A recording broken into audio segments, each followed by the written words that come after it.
कहानी की शुरुआत होती है ग्रे नाम के एक कार मैकेनिक से, जो अपने गराज में एक कार को रिपेयर कर रहा होता है। ये कार इसके एक रेगुलर कस्टमर की होती है और आज इसे ये कार अपने कस्टमर को वापस देने जाना था। जब ग्रे गराज को बंद करके इस कार को उसके मालिक के पास छोड़ने के लिए निकलता है, तभी उसकी वाइफ आशा अपनी AI ऑटोमेटिक कार में वहां आती है। आशा के पास जो ऑटोमेटिक कार थी वह काफी ज्यादा एडवांस थी। ये कार बिना स्टीयरिंग व्हील पकड़े इंसान को सिर्फ वॉइस मैसेज पर उसके लोकेशन तक पहुंचा देती थी। लेकिन ग्रे को AI टेक्नोलॉजी बिल्कुल भी पसंद नहीं है। उसका मानना था कि ये रोबोटिक मशीन्स आगे जाकर इंसानों के लिए बहुत बड़ा खतरा बनेंगी। लेकिन दूसरी तरफ ग्रे की वाइफ आशा एक बहुत ही बड़ी AI कंपनी में काम करती है। इन दोनों की सोच में जमीन आसमान का फर्क था, लेकिन फिर भी ये दोनों एक दूसरे से बहुत ज्यादा प्यार करते थे। ग्रे अपनी वाइफ आशा से कहता है, चलो आज मैं तुम्हें किसी से मिलवाता हूँ। मेरा एक रेगुलर कस्टमर है जिसकी कार मैंने ठीक कर ली है और अब मुझे उसे उसकी कार वापस करनी है। आशा पहले तो वहाँ जाने से इनकार करती है, लेकिन ग्रे के बार बार कहने पर वो वहाँ जाने के लिए राजी हो जाती है। मगर ग्रे को पता नहीं होता कि आशा को वहाँ ले जाकर ये अपनी लाइफ की सबसे बड़ी गलती कर रहा है। उसके बाद ये दोनों उसी कस्टमर की कार में बैठकर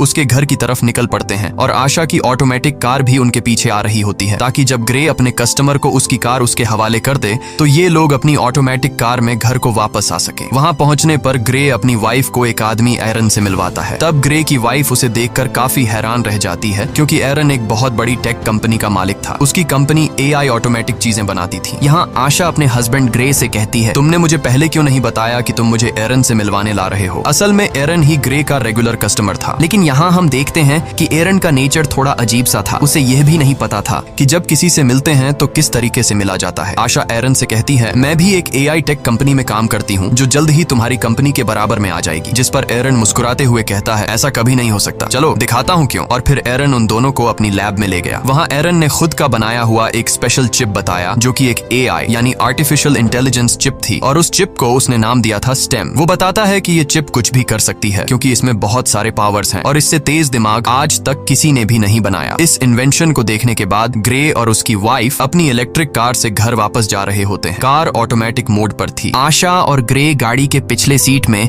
रोमांस में मसरूफ थे, लेकिन तभी अचानक से उनकी कार अपने रास्ते से भटककर दूसरे रास्ते पर चलने लगती है। ग्रे ये नोटिस कर लेता है कि कार वहां पर नहीं जा रही जहां उसे जाना चाहिए। तब ग्रे की वाइफ अपनी कार को वापस घर के रास्ते पर चलने के लिए कहती है, लेकिन वो कार कहती है कि सिस्टम में कोई खराबी आ गई है। ग्रे मैन्युअली कार की ब्रेक दबाकर उसे रोकने की कोशिश करता है, जिससे कार रुकती नहीं बल्कि उसकी स्पीड और ज्यादा बढ़ जाती है। ये दोनों कार को रोकने की काफी कोशिश करते हैं, लेकिन कार को नहीं रोक पाते, जिसकी वजह से उनकी कार स्पीड ब्रेकर से टकरा जाती है और उलट जाती है। लकीली इस एक्सीडेंट में इन दोनों को ज्यादा चोटें नहीं आती और ये दोनों बच जाते हैं। ये लोग कार से निकलने की कोशिश कर रहे होते हैं कि तभी वहां पर एक गाड़ी आकर रुकती है, जिसमें से 4 लोग बाहर आते हैं और वो इन दोनों को कार से बाहर निकालकर पकड़ लेते हैं। उसी जगह पर एक पुलिस ड्रोन कैमरा भी ऊपर से सब कुछ शूट कर रहा होता है, जो उन 4 लोगों को पहचानने की कोशिश कर रहा था, लेकिन ड्रोन उन्हें नहीं पहचान पाता। यहाँ ग्रे को लगता है कि शायद ये लोग चोर हैं। वो उन लोगों से कहता है, प्लीज हमें छोड़ दो और बदले में तुम बेशक हमारी गाड़ी, पैसे सब कुछ ले लो। लेकिन वो लोग ग्रे की कोई बात नहीं सुनते और उनमें से एक आदमी ग्रे की वाइफ को शूट कर देता है। ये देखकर ग्रे पूरी तरह से सुन्न हो जाता है। ग्रे की आंखों के सामने उसकी दुनिया उजड़ गई। वो तेजी से चीखने लग जाता है। उसके बाद ये लोग ग्रे को पकड़कर पहले उससे खूब मारते हैं और फिर यह लोग ग्रे को भी गर्दन के पीछे गोली मार देते हैं। ये लोग ग्रे और आशा का सारा सामान चोरी करके वहां से चले जाते हैं। ग्रे की सांसें अभी भी चल रही थीं और वो अपनी आंखों के सामने अपनी वाइफ को तड़पता हुआ देख रहा था, लेकिन ग्रे कुछ भी नहीं कर पा रहा था, क्योंकि उसकी बॉडी का कोई भी पार्ट नहीं हिल पा रहा था। और फिर ग्रे की आंखों के सामने उसकी वाइफ की मौत हो जाती है। कुछ देर बाद वहां पर पुलिस आ पहुंची। उन्होंने आशा की बॉडी को पोस्टमार्टम के लिए भेज दिया और ग्रे को हॉस्पिटल में एडमिट कर दिया। हॉस्पिटल में 3 महीनों तक इलाज चलने के बाद ग्रे की जान तो बच गई, लेकिन अब वो चलने के काबिल नहीं था। गर्दन के नीचे गोली लगने की वजह से उसका स्पाइनल कॉर्ड टूट गया। कंधे से नीचे उसका पूरा जिस्म पैरालाइज्ड हो गया और फिर 3 महीनों बाद ग्रे को घर वापस लाया जाता है और यहाँ पर ग्रे व्हील चेयर पर होता है,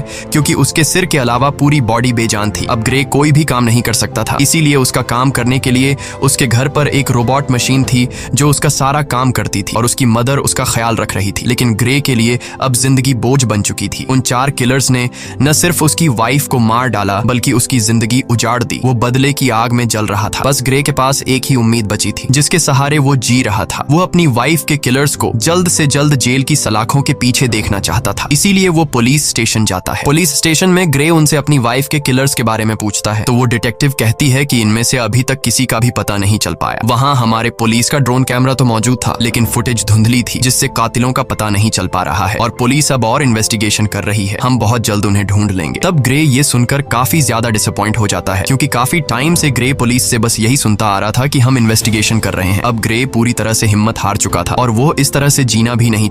वीडियो पसंद आई हो तो लाइक करो और सिनेमा डिकोड को फॉलो जरूर करो।